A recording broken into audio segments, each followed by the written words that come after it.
اچھا وہ جو آگے قبرستان ہے نا وہ اس سے بھی زیادہ وی آئی پی ہے, یعنی اس میں تو بہت ہی اونچے لوگ دفن ہوتے ہیں. چلیں وہاں بھی چلتے ہیں. یہ آپ دیکھیں یہ اس سے والے سے بھی زیادہ وی آئی پی ہے, اور یہ ان میں ایک رسم تھی کہ جو میت ہے نا وہ اپنے پیسے بھی اپنے ساتھ لے کے دفن ہوتا تھا. تو یہ جو محمد یوسف بھائی ہمارے ساتھ ہیں یہ بتا رہے ہیں کہ پھر مسلمانوں نے ڈیڑھ ہوشیاری دکھائی, وہ قبرستان سے پیسے نکال لیا کرتے تھے کہ چلو کسی کے کام تو آئے نا. تو پھر ان لوگوں نے قبرستان کے لیے الگ کرنسی چھاپی ہے جو مارکیٹ میں چلتی نہیں ہے, وہ کرنسی کے ساتھ پھر یہ دفن ہوتے ہیں, پیسے لے کے دفن ہوتے ہیں کہ اچھا یہ کچھ بک کی ہوئی جگہ ہے. اچھا یہ جگہ بک ہوئی ہوئی ہیں بھی یہاں مرحوم پہنچے نہیں. صحیح ہے. دیکھو اسلام نے مجسمہ سازی کو حرام کیا نا, کتنی بڑی اللہ کی رحمت ہے. کیا جگہ جگہ پتلے انہوں نے بنائے ہوئے انسانوں کے مجسمے. یہ دیکھیں. اچھا یہاں جو ہے نا صحیح یہاں محترمہ آ گئی ہیں, ان کے جو میاں ہیں وہ ابھی گل کپاڑے کر رہے ہوں گے, محترمہ کی غیر موجودگی کا فائدہ اٹھا رہے ہیں. تھوڑے دن میں وہ بھی یہاں محترمہ کے پاس اسی خبر میں پہنچیں گے, پھر محترمہ ان کی کلاس لیں گے. 56 کی پیدائش ہے, 2004 میں فوت ہوئی. چلیں جی آپ یہ کیا ادھر کھودیں گے اس کو محترم کو, کہاں دفن ہوگا یہ؟ اچھا یہ قبر ہے اصل میں. کیا یار اتنی بڑی بڑی قبریں گھیری ہوئی ہیں. اچھا یہ کچھ زیادہ ہی امیر لوگ 30 لاکھ میت کے لیے. ہاں یہ بھی محترمہ آ چکی ہیں, اپنے میاں کا انتظار کر رہی ہیں. یہاں جو غیر مسلم ہے نا ان کی موت بڑی مہنگی ہوتی ہے. یہ کتنا کم سے کم یہاں ایک بندہ غریب آدمی کے مرنے پہ کتنا خرچہ ہے؟ غریب آدمی یعنی 15 سال پہلے جو میں نے پوچھا 40,000 رنگٹ اور 1 روپیہ 38 روپے پاکستانی کے برابر. تو سوچ لیں اب کتنا آ رہا ہوتا ہے اب تو لاکھ غریب آدمی کا. اسی قبرستان میں تو بیچارے غریب کو پیسے نہیں ہے تو پھر کیا ہوگا؟ پھر جلاتے ہیں اس کو, جلا کے راکھ کو کیا کرتے ہیں. اچھا صحیح ہے. وہ اس طرح ہے نا کہ جیسے آج کوئی فوت ہوا تو ان کے مولوی آتے ہیں. اچھا تو یہ مولویوں سے پوچھ کے اچھا سے پوچھتے ہیں کہ کب اتوار ہے آج کا دن. اچھا وہ مولوی بتاتا ہے کہ کون سا دن ان کے لیے مناسب رہے گا. مراد کا دن ہے نا یہ. تو اس اچھا بدشگونی. میں نے کہا کہ اس کا فائدہ کیا ہے. 15 سال پہلے اس نے کہا کہ مولوی روز آتے ہیں ہاں 15 سال پہلے نظر آئے. اچھا جیسے آئی سی روم میں ہوتا ہے نا ڈاکٹر بل بنا رہے ہوتے ہیں, تو ایسے ہی مردہ ابھی وہ بیچارہ 5 دن رہا تو 15,000 نہ دنیا کا نہ آخرت کا درمیان میں لٹ گئے. ابھی شاید 5,000 ہوگا 6,000 ہوگا ڈبل ہوگا. صحیح ہے صحیح. ان کے مولویوں کے تو مزے ہیں. مزے ہمیں تو کوئی ایک میت پہ 1 روپیہ بھی نہیں دیتا الحمدللہ. ہم تو کہتے ہیں بھائی جیسے ہی مر گیا اس کو سب سے پہلے کام یہ کہ دفن کرو. ہم تو غسل بھی نہیں دیتے, ہم کہتے ہیں خود ہی غسل دو. مزے ہیں یار. جگہ خود خریدنی پڑتی ہے. اچھا مرسڈیز میں یعنی ان کی جو ان کا ایمبولینس ہے نا ایمبولینس ہاں ان کی لاش نہیں آئے گی. کیوں مرسڈیز میں آئے گی. مرسڈیز میں لاش آئے گی؟ واڑے وہ شادی ہو رہی ہے کیا؟ ہاں اور جلوس آئے گا, جلوس بھی کرائے کا ہوگا. اچھا ظاہر ہے وہ اپنے رشتے دار تو ہوتے نہیں. اچھا یہ خبر ابھی خالی ہے انتظار میں. اسلام کتنی بڑی رحمت ہے. جس نے خریدنے جگہ بنائی. اچھا ایک آدھ کسی نے خرید کے جگہ بنا لی اپنے لیے پہلے سے, اس کو اسلام مسلمان کر دو, اس کو بولو انسان کے بچے بن جاؤ, یہ پیسے کسی یتیم خانے میں خرچ کرو, فائدہ ہوگا آخرت میں. اللہ عمل دیکھتا ہے, آخرت کی کرنسی عمل ہے. حدیث میں آتا ہے نا آخرت میں نہ درہم کام آئے گا نہ دینار. دیکھو ان چیزوں میں بھی اگر ہمارے پاس وحی کی رہنمائی نہ ہوتی تو اپنی عقل سے انسان پھر کیسے غلط فیصلے کرتا. بڑی خوبصورت سینری ہے, بہت خوبصورت سین ہے. چلیں یہ آپ دیکھ رہے ہیں یہ ہے قبرستان. ہم ذرا اوپر سے اس کا نظارہ کر رہے ہیں, بہت بڑا ہے یہ, ادھر تک دور تک پھیلا ہوا ہے. اور یہ جس کمپنی کو دیا گیا ہے نا, یعنی جو کمپنی یہ بزنس کر رہی ہے, یہ بزنس ہی ہے, ظاہر ہے آپ بھی بزنس کر سکتے ہیں. پاکستان میں قبرستان بنائیں اور اس قبرستان جو کمپنی پہلے بنائے, اس کا کمپنی کا نام بخشش ٹوبیکو کمپنی یا یہ کہ بخشش انٹرپرائز, ٹھیک ہے نا.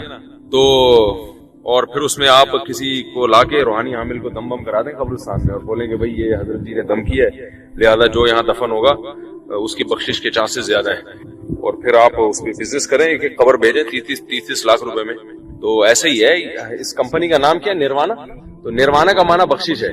دیکھو کیسے نالائق لوگ ہیں, کمپنی نے نام ہی نروانا رکھا ہوا ہے لوگوں کو اٹریکٹ کرنے کے لیے, مائل کرنے کے لیے. چلیں وہ وہاں کوئی دفن ہو رہا ہے میرا خیال ہے. اگر ہم دیکھتے ہیں اگر کوئی مل جائے تو. ہم ابھی نیچے آ گئے ہیں اور قبرستان میں وہ ایک جگہ ہمیں قبر کھدتی ہوئی نظر آئی ہے تو ذرا وہاں جا رہے ہیں ہم. جگہ نہیں ہے، انہوں نے راستے نہیں بنائے، اسے ٹاپ کے ہی جانا پڑ رہا ہے. یہ دیکھو آپ میاں بیوی، نیچے جو قبریں ہیں اس میں ناریل واریل بھی رکھے ہوئے ہیں، چونٹیاں کھا رہی ہیں ناریل.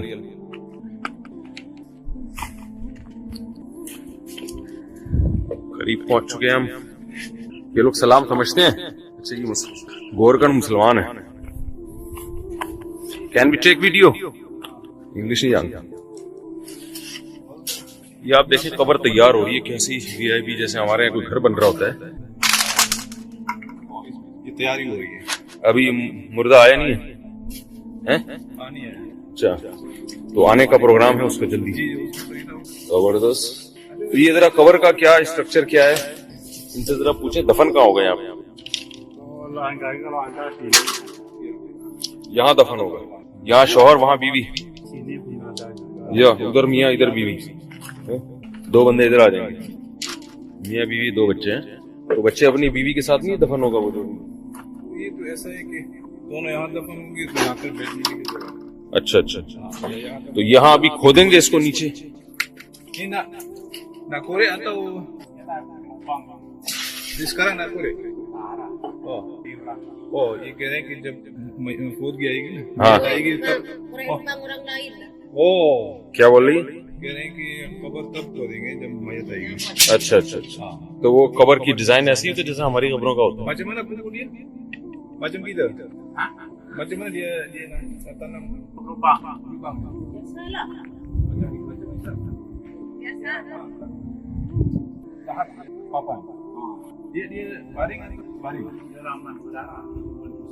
Bukan dia. Ada kotak lagi kan? Dalam kotak. کیا بول رہے ہیں؟ یہ کہہ رہے ہیں کہ رکھا ہوتا ہے. ہاں اچھا. اچھا اچھا اچھا. اور جو سنا ہے وہ کیا؟ لاشیں اچھا کہاں؟ تصویر ہیں. ہاں وہاں بس مرحوم موجود ہے وہاں پہ بنفس نفیس. چلو چلیں بھائی واپس چلتے ہیں.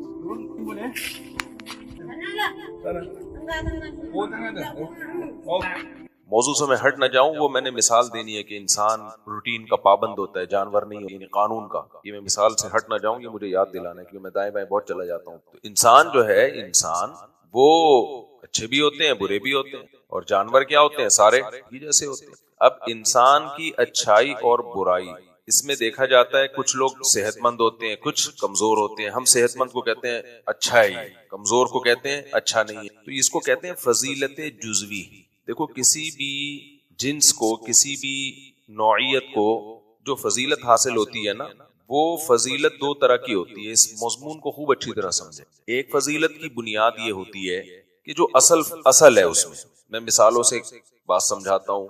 جو میرے پرانے بیان سن رہے ہیں ان کو تو یہ بات بہت واضح ہوگی کہ آپ نے مزدور کو بلایا کنواں کھدوانے کے. 4 مزدور آئے آپ کے پاس، کیا کھودنے کے لیے؟ کنواں.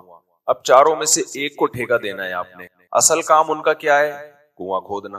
ایک کو آپ نے کام دیا کہ یار تو میں دیکھتا ہوں تو آدھے گھنٹے میں کتنا کھودتا ہے کنواں. اچھا ان کو باقاعدہ ملازمت پہ رکھنا ہے آپ نے کہ جہاں بھی کنواں کھدوانا ہوگا اس سے کھدواؤں گا. کام اس کے ذمہ یہ ہے. اب آپ نے ٹیسٹنگ کے لیے تنخواہ بھاری بھرکم رکھی ہے، آپ نے ٹھیک ٹھاک تنخواہ ہے، تو اس میں آپ بغیر امتحان کے سلیکشن کر لو گے؟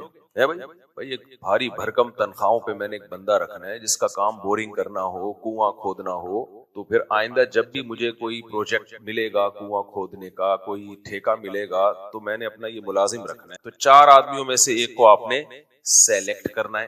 اب آیا ایک مزدور، آپ نے کہا یار ہم اسے آزماتے ہیں. کنواں کھدوایا، آدھے گھنٹے میں دیکھتا ہوں تو کتنا کھود. آدھے گھنٹے میں بمشکل 1 انچ کھودا اس نے.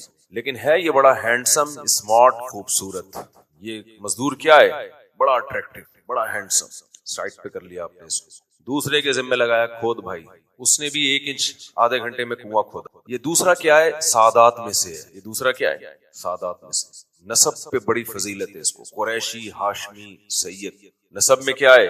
زبردست. تیسرا اس نے بھی آدھے گھنٹے میں 1 انچ 1.5 انچ کھودا. اس سے بھی نہیں کھود پا رہا اتنی تیزی کے ساتھ کنواں بھائی. لیکن اس میں وہ کیا ہے جی، بہت بڑا کوئی یوں سمجھے کہ مشہور آدمی, عزت ہے سوسائٹی میں, اس کی شہرت بہت ہے, پیسہ بہت ہے اس کے پاس, ارب پتی ہے, وہ کہہ رہا ہے میں کم تنخواہ پہ بھی گزارا کر لوں. چوتھا آپ کے پاس آئے, اچھا بلکہ ہم یوں کہہ لیتے ہیں کہ اس میں کوئی اور ایسی نسب کے علاوہ کوئی بھی لگا لو نا اس میں, مثال دینے پر تو گورنمنٹ کی طرف سے کوئی پابندی, بہت ہی کوئی خاندانی آدمی ہے, کسی بڑے باپ کا بیٹا ہے. چوتھا جو مزدور ہے, نہ کم بخت کی شکل اچھی, آڑا ترشا, ناک بہ رہی ہے بار بار, جیسے بچپن میں بھی, اب تو بچوں کی ناکیں بہنا ہی ختم ہو گئی. بچے مارکیٹ میں جو آ رہے ہیں یہ ممی ڈیڈی آ رہے ہیں, پہلے ہمیں یاد ہے چھوٹے چھوٹے بچے کھیلا کرتے تھے, ناکیں بہری, اسی طرح زندگی گزارتے تھے. امیون سسٹم اتنا مضبوط ہو جاتا تھا نا ان کا, بخار میں 3-3 4-4 دن چلتے تھے وہ. اب تو بچوں کو بخار ہوتا ہے تو ایک دم ٹھیک ہو جاتا ہے. خیر یہ الگ ٹاپک ہے.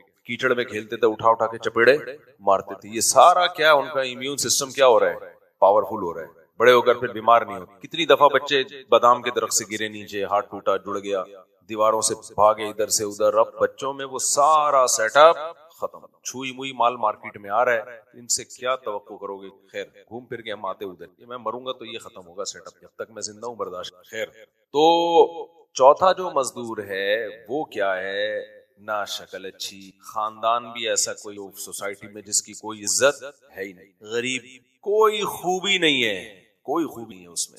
کنواں جو اس نے کھودنا شروع کیا نا, ہٹو بچوں, ٹھک ٹھک ٹھک ٹھک ٹھک کر کے اچھا خاصا کھود ڈالا اس نے, تھکا بھی نہیں, کوئی پسینہ نہیں, کوئی شوگر ڈاؤن نہیں ہوئی اس کی. بات بات پہ گالی دیتا ہے, اخلاق بالکل بھی اچھے نہیں ہے, ناک بہتی رہتی ہے اس کی.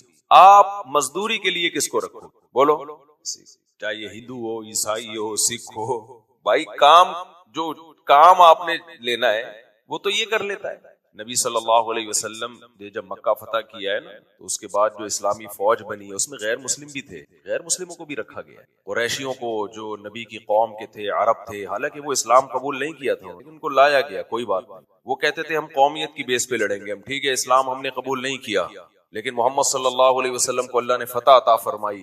پہلے تو مخالفت کر رہے تھے, لیکن جب ان کو یقین ہو گیا کہ بھائی اللہ نے آپ ہی کی مدد کرنی ہے, تو وہ ہتھیار ڈال دیے. انہوں نے کہا کہ ٹھیک ہے ہم اسلام نہیں لاتے, لیکن آپ ہماری قوم کے ہیں, تو ہم کس بیس پہ لڑیں گے, قوم کی بیس پہ لڑیں گے. گو کہ قوم کی بیس پہ لڑ کے جب دنیا سے جائیں گے تو چونکہ ایمان پر موت نہیں ہوگی تو جانا جہنم میں ہی ہے, ایمان پر موت تو نہ ہوئی نا یہ. لیکن نبی نے ان کو شامل کیا, وہ لڑے, اس لیے کہ لڑائی کے لیے لڑنے والوں کو چاہیے, لڑائی والے چاہیے ہمیں. آپ نے کہیں لڑنا ہو, دیکھو اسلام لاجک کی بات کرتا ہے. آج میرے موضوع چینج ہو رہے ہیں مسلسل, لیکن کیا کریں یار, آج ہمارے دیندار لوگ ان لاجیکل کام کر کے نا فخر محسوس کرتے ہیں. وہ تمام کام کریں گے جس کی کوئی لاجک بنتی نہیں. سردیوں میں برف بیچ رہے ہوتے ہیں, پھر کہتے ہیں میرا بزنس نہیں چلتا, میں نے تو استخارے بھی کیے ہیں, میں نے تو اللہ سے رات کو اٹھ کے دعائیں بھی مانگی ہیں. گرمیوں میں گرم کوئلے بیچ رہے ہیں اور سردیوں میں کیا بیچ رہے ہیں, برف بیچ رہے ہیں, تو چلے گا بزنس.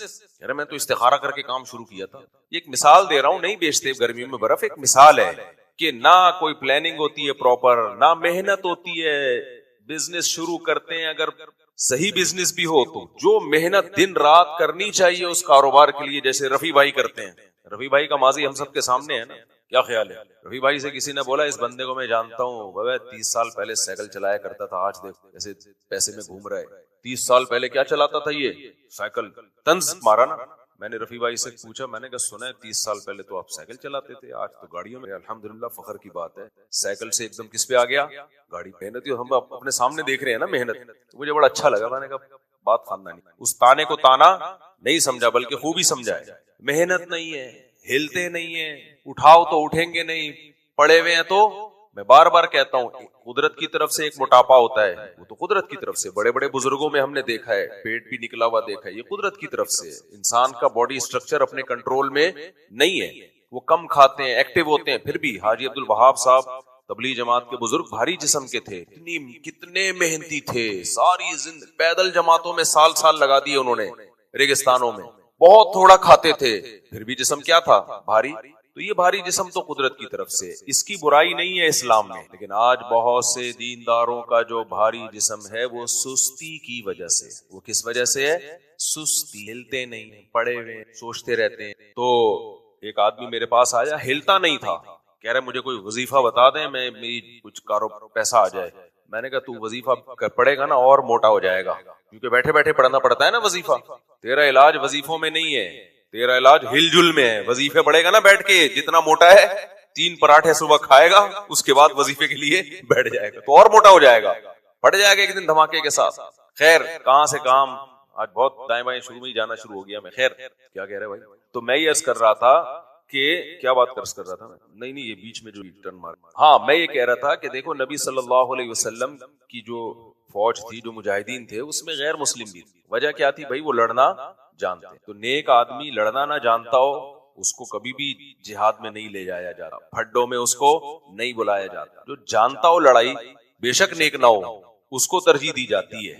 ہاں نیک بھی ہو, لڑاکا بھی ہو, پھر سبحان اللہ. تو اس لیے ہمیشہ کام اس کے اہل سے لیا جاتا ہے, اور یہی زندگی میں اصول بنا لینا چاہیے کہ جو جس کی فیلڈ ہے وہی اس کا ایکسپرٹ. دین کے علم میں علماء ایکسپرٹ ہوتے ہیں, دین کے علم انہی سے لیا جائے گا. میڈیکل سائنس میں کون ایکسپرٹ ہوتے ہیں, ڈاکٹر. ایک ڈاکٹر 2 نمبر ہے تو 1 نمبر تلاش کر لو. یہ نہیں ہوگا کہ جو یوٹیوبر آپ کو میڈیکل ٹوٹکے بتا رہے ہیں اور ہر تھوڑے دن میں کسی کا چینل بنا ہوا ہے اور وہ بیٹھ کے پھینکتا جا رہا ہے اور آپ بیٹھ کے لپیٹتے جا رہے ہو. یہ ڈاکٹر سارے کیوں ہیں بھائی؟ ایک بیماری ہماری سوسائٹی میں یہ بھی ہے, ڈاکٹر آج کل کسی کو کوئی میڈیسن لکھ کے دیتا ہے, وہ یوٹیوب پہ لکھ کے ڈال دیتا ہے کہ کیا ہے یہ, یوٹیوب پہ آ رہا ہو تو اس میں یہ ہے, اس میں فلانا ہے, اس میں ڈمکانا ہے. بھائی یہ نہیں دیکھا کرو, ڈاکٹر پہ اعتماد ہے تو دوا لو, ورنہ جاؤ نہیں اس کے پاس. اور جب اس نے کوئی دوا دے دی ہے تو یوٹیوب پہ ڈال کے سرچ کرنے کی کوشش مت کرو.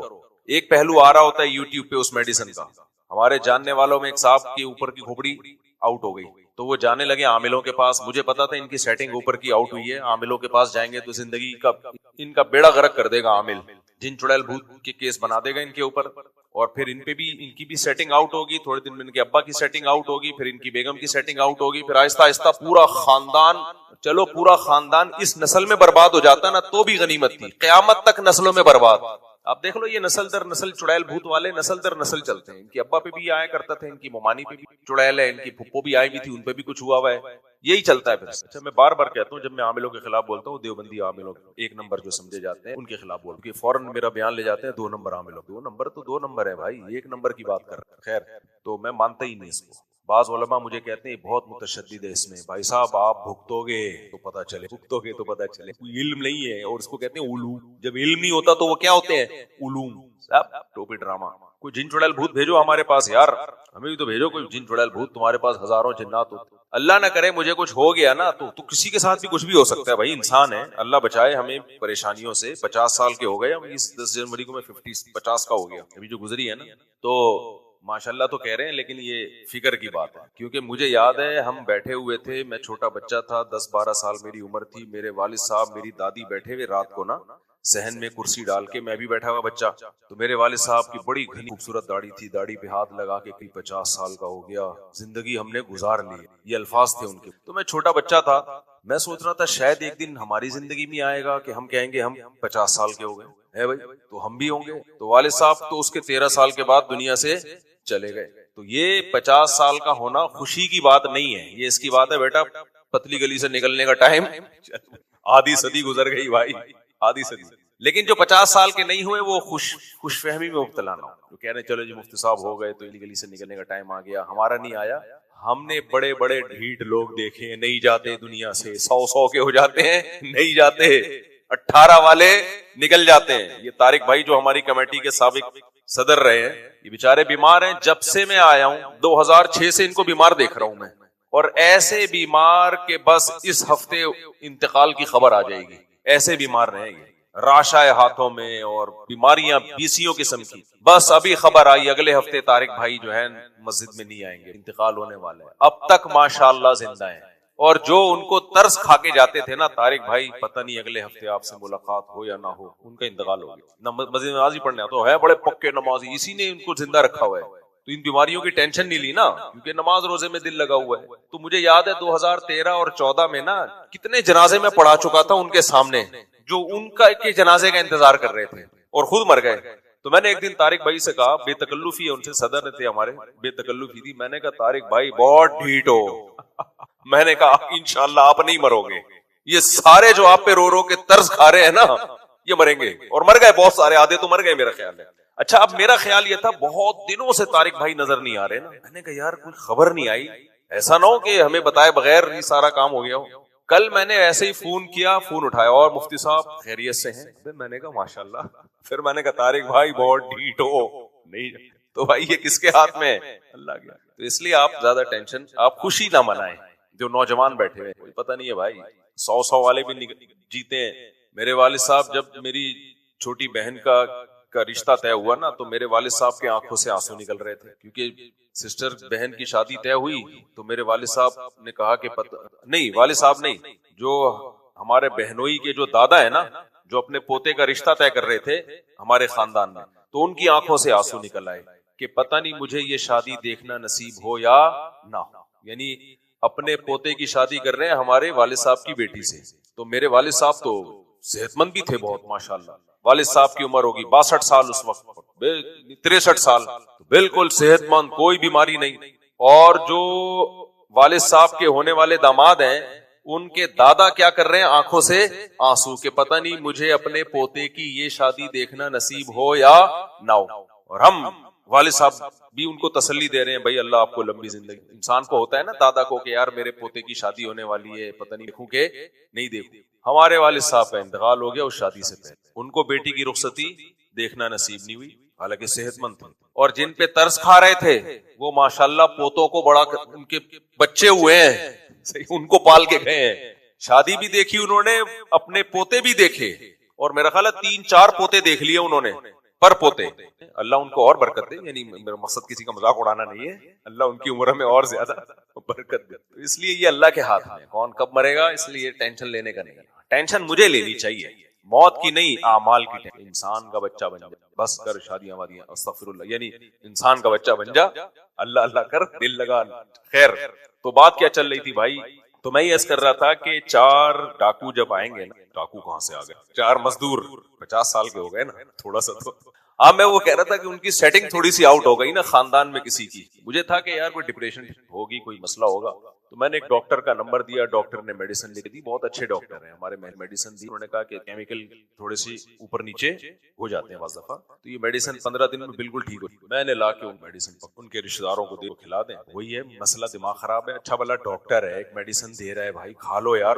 اچھا ڈاکٹر صحیح ہونا چاہیے, ڈاکٹر 2 نمبر نہ ہو. تو وہ کیا کر رہے ہیں, وہ صاحب جو پیشنٹ ہے نا, وہ یوٹیوب پہ ان میڈیسن کو لکھ کے سرچ کر رہے ہیں. اب یوٹیوب پہ جب بھی کوئی چیز سرچ کریں گے تو سائیڈ افیکٹ بھی آ رہے ہوتے ہیں, کچھ یہ کہ کس مرض میں یہ کھائی جاتی ہے, کس مرض میں نہیں کھائی جاتی. تو اس سے دماغ خراب ہو گیا کہ یہ تو میں نے کھانی, یہ تو اس کے لیے, یہ تو فلانے کے لیے. تو جو ایکسپرٹ ہوتا ہے نا, اس کو پتا ہوتا ہے کون سی چیز کس کام کے لیے, کون سی چیز کے سائیڈ افیکٹ کیا ہیں, وہ سائیڈ افیکٹ زیادہ ہیں یا افیکٹ زیادہ ہیں اس کے. یہ علم نہیں ہوتا کہ آپ نے پیناڈول کے بارے میں ٹھا کر کے ڈالا, یوٹیوب پہ آ گیا پیناڈول گردے کو خراب کرتی ہے, پھیپڑوں کو یوں کرتی ہے, ایسا کرتی ہے, اب درد سے مرے جا رہے ہو, بخار میں تڑپ رہے ہو, آپ 2 گولی پیناڈول نہیں کھا رہے آپ.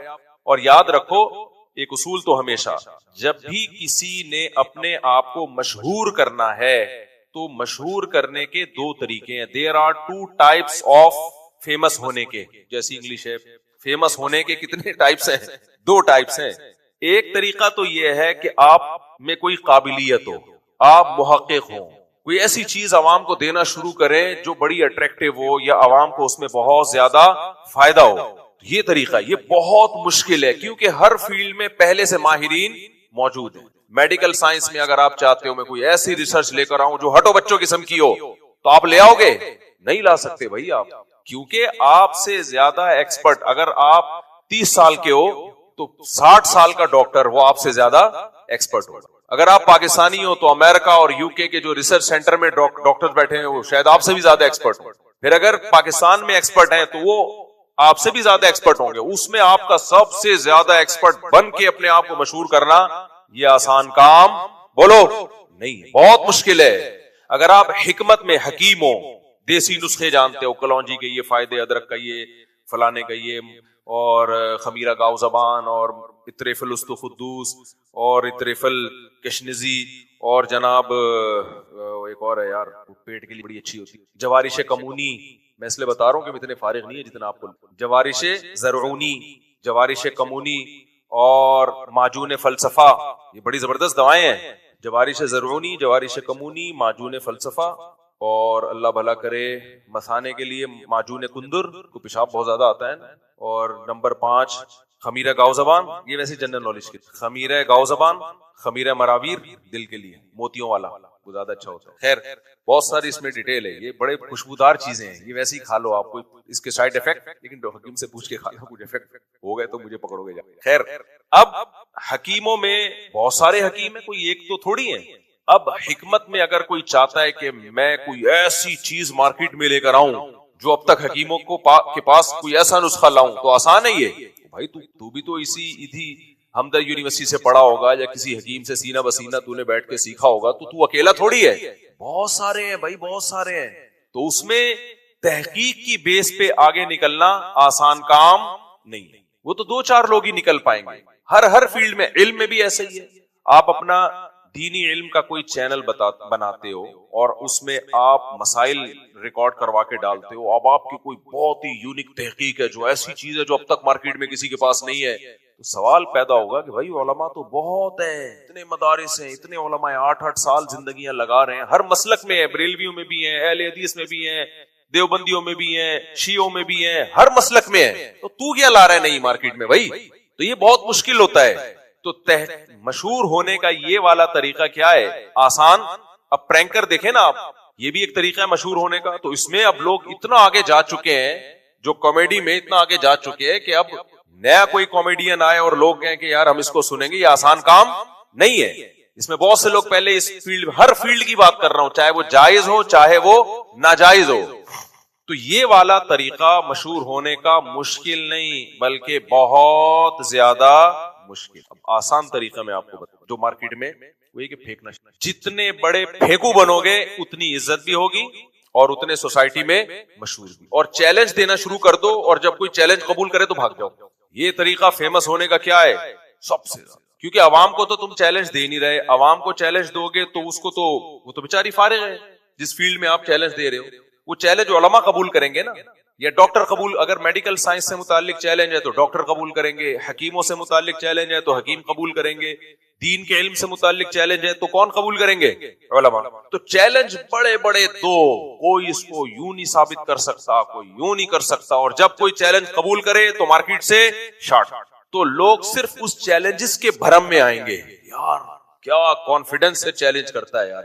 اور اگر کوئی میڈیکل سائنس سے متعلق بات ہے تو انگلش میں کچھ ریسرچ پیپر بھی شائع کر دو کہ امریکہ سے یہ ریسرچ آئی ہے. اکثر ہمارے پبلک انگلش جانتی بھی ہے تو گوگل پہ کچھ بھی لکھ کے ٹھک کر کے نکال دو, یار کیا پتا چلے گا کہ یہ امریکہ کی ریسرچ ہے یا لندن کی ریسرچ ہے, پرانی ریسرچ ہے کہ نئی ریسرچ ہے. میں نے ایسے پہلے یوٹیوبر سے بڑا متاثر ہوتا تھا. یوٹیوب پہ کچھ ڈاکٹر آتے ہیں بڑے, کچھ تو واقعی بڑے زبردست ہیں. ان کا میں نام اس لیے نہیں لوں گا کہ میں یہاں پبلسٹی کے لیے تو بیٹھا نہیں, لوگ پھر کہیں گے شاید مفتی صاحب کا کوئی کھانچا چل رہا ہے ان سے.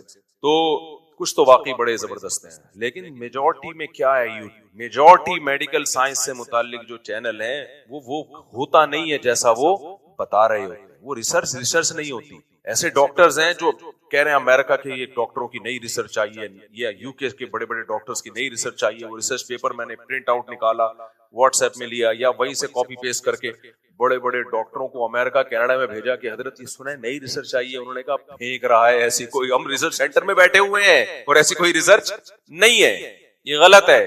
اچھا بیچارہ جو یہاں ڈاکٹر ہے اس کو پتہ بھی نہیں ہوتا کہ یہ غلط ہے, اس میں اتنی مہارت بھی نہیں ہوتی. اور پھر وہ ڈاکٹر اس فیلڈ کا بھی نہیں ہوتا ایکسپرٹ جس میں وہ ریسرچ پیش کر رہا ہوتا ہے.